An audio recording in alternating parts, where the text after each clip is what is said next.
Alright guys, I do have a long list here. It's more than I thought. I added a few at the end just so you guys have a nice list to add to your little collection when you're out and about here.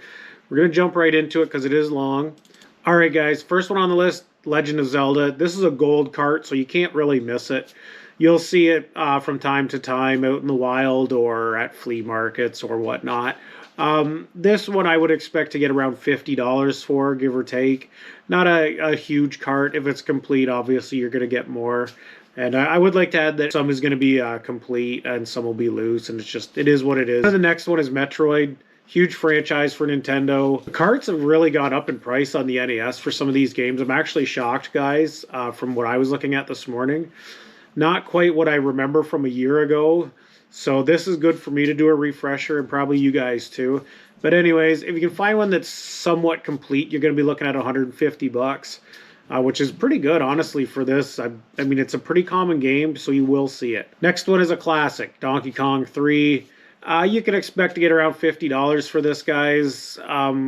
Complete with the box, I'm not too sure what you'd get. You probably get 100 bucks. I've noticed a lot of these games now, the ones with the boxes have really skyrocketed in price. And you know yourself, if you're out at a flea market or yard sale, finding these in the box is next to impossible. So if you do see any Nintendo game in the box, I would suggest just buying it if the price is reasonably anyways. Next up, we have Mega Man 2 and Mega Man 5. They're both worth about $190 complete, guys. The cart only, I'm going to say it's less than this. Some of these prices on eBay have seemed very inflated in the past few months. Maybe just collecting is getting wild because of, like, you know, YouTubers going to these conventions and showing prices that people are asking and picking and all this stuff. I'm not too sure. Around here, I would be surprised if you could put this on Marketplace and get anywhere close to that. But again, I don't know because I don't see these games in the wild as much anymore. But I'm definitely going to keep an eye out for these. Next one's another classic, not worth a ton of money, Mario 3. You get $20 to $30 for this game, guys. It's one you will see all over the place. If you can get it for $5 or $10, it's a no-brainer, and it's one that if I saw out, I would buy a bunch of them because it will sell super quick, and that's the benefit of these lower-priced ones. This is one of my favorite covers for an NES game. It's Wolverine, just a classic comic cover, guys. Complete, you're looking at $185 here. The cart only is going to be substantially less, but again, the NES stuff is really hot now, and it seems to be just getting hotter. I don't think it's going to come down in price too much. So if you see this stuff for a reasonable price, I'm grabbing it all day. And like the Wolverine, I would keep a copy for myself and sell another one. I believe I have a copy of it. I'm going to have to check the stash though. Next up is Gremlins 2. You're going to notice a theme here, guys. A lot of these are just, you know, taken from films or pop culture and stuff, and they made games of them. And like I said before in a lot of my videos, you can't stress this enough, the 80s stuff is really exploding now. It's my generation. They're buying all this stuff. You know, they see TV shows, movies, whatever, and tie-ins and stuff like this is always good money now. So keep an eye out for any game in general that has an 80s tie-in. I'm going to do a few more here and I'll show you. Next up, we got Toxic Crusaders. This one, again, it's ranging from $172 to $199 loose. You know, if you find a complete one, which you probably won't, is going to be much higher. If you have the video cassette of this, it's also worth money. So keep an eye on that. I've sold the cassette of this once or twice myself. I can't remember. It wasn't a huge amount, I think $30 or $40. But for a VHS, that's pretty good money. Next up is the Dragon Warrior series, guys. This one you can see on the screen here. The first one, Dragon Warrior 2, 5, they all vary in price, but they're all around $200. This one is definitely shot up. I know I've got a couple of the Dragon Warrior games out in my stash, just the carts. I really don't have too much for complete Nintendo stuff, which I'm kind of wishing I did now. But if you see any of the Dragon Warrior games, and especially these ones are kind of common, I'm going to say, pick them up every time. Next one would be one of my favorite covers and one of my favorite shows from the 80s. It's Airwolf. This one's only about 70 bucks in the box, maybe a bit less, maybe a bit more. Again, this 80s stuff, it is just going to keep going up, guys. I'm telling you now, if it's one piece of advice you take from my channel, is the 80s stuff and even the 90s stuff is just going to keep going up. And this is just an awesome one for your collection if you can pick it up, really. This is a Nintendo classic, the Contra series. There's Contra, Super C, Contra Force. They're all decently valued.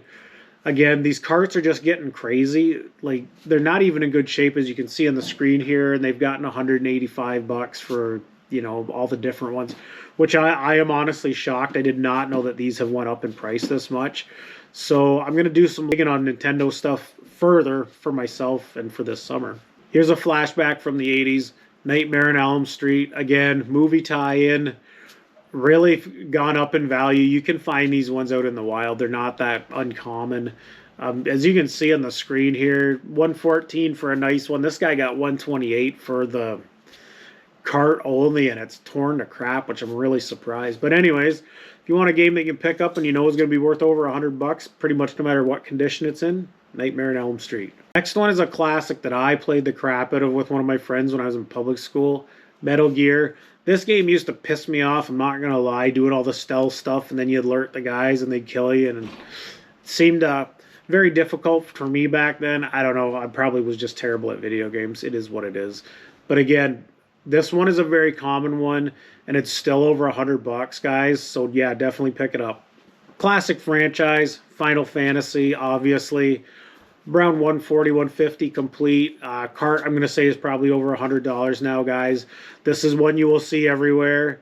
It's not, it's not a rare cartridge. You can easily pick this up. And like I said in the video, everything's going to be mostly stuff that you can find easy. Next up, Friday the 13th, huge movie franchise. This one's gone up in value substantially since I've last checked. $170 for a loose card is just crazy. I know this one is signed, and then, in the 170s for complete. The horror franchise is hot, and, obviously movie tie-ins to the Nintendo is hot. So, yeah, like this, Nightmare on Elm Street, stuff like that, it's going to be worth a mint. Another huge 80s franchise, Teenage Mutant Ninja Turtles. This is Tim's favorite toy line. Don't let him tell you that it's not. He's full of crap. It is. The Turtle stuff has really gone up in value. These games, they made a ton of them, and you can still find them. I've got at least one or two in my collection of cartridges. They made a few different ones that I don't recall. I don't remember the third one. But anyways, 1, 2, and 3, keep an eye on them all, guys. All over 100 bucks now. This is a franchise that just keeps building up steam, which we used, well, not me personally, maybe a little bit. We used to make fun of Dave for playing this in school. The Dungeons and Dragons stuff just keeps going up and up. It's been like a slow grade up. But you can find these carts out here, man. Yeah, like crazy, 140, 150, 200 best offer, probably got 180 for it.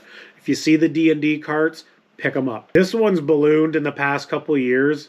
The last time Tim and I checked, he picked one of these up at a yard sale for $5 from a guy just down the road from us. I think he paid $5 for it or something. And it was worth around 50 then.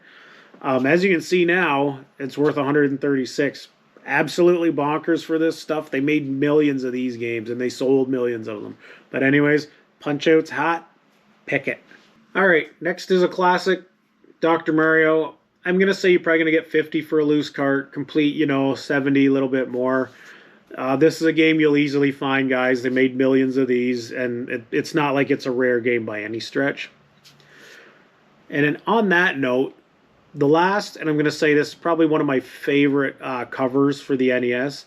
It's Knight Rider.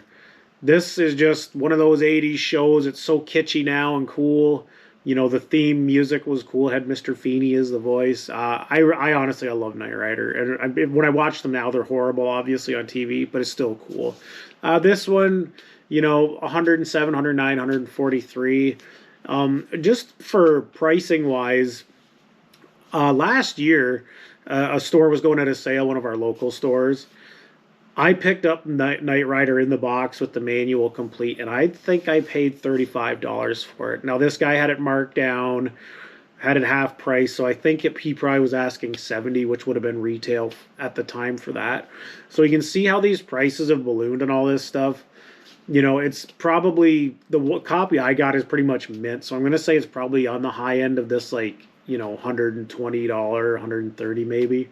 Again, double in price in a year. It's crazy, guys. The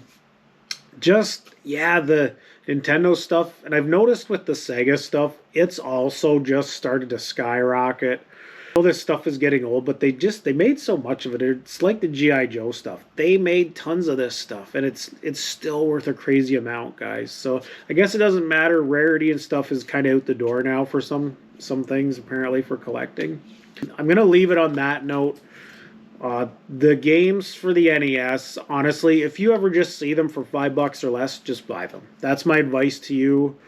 If you want to start, pulling stuff up on your phone and doing that and getting deals in this, if they're asking more, then do it. But for me, if we ever see NES games at yard sales, we just try to buy them no matter what, as long as they're not like stupidly priced at retail or something. Anyways, I hope you enjoyed the video. I do like going over these lists. It brings me back the nostalgia of it and just, memories of childhood and that. I hope you guys are getting some good info out of these videos. I do like making them. Some of them are time consuming. That's okay. I do like talking to you guys, and I like talking in the comments. So please leave a comment, subscribe, and I will see you on the next one.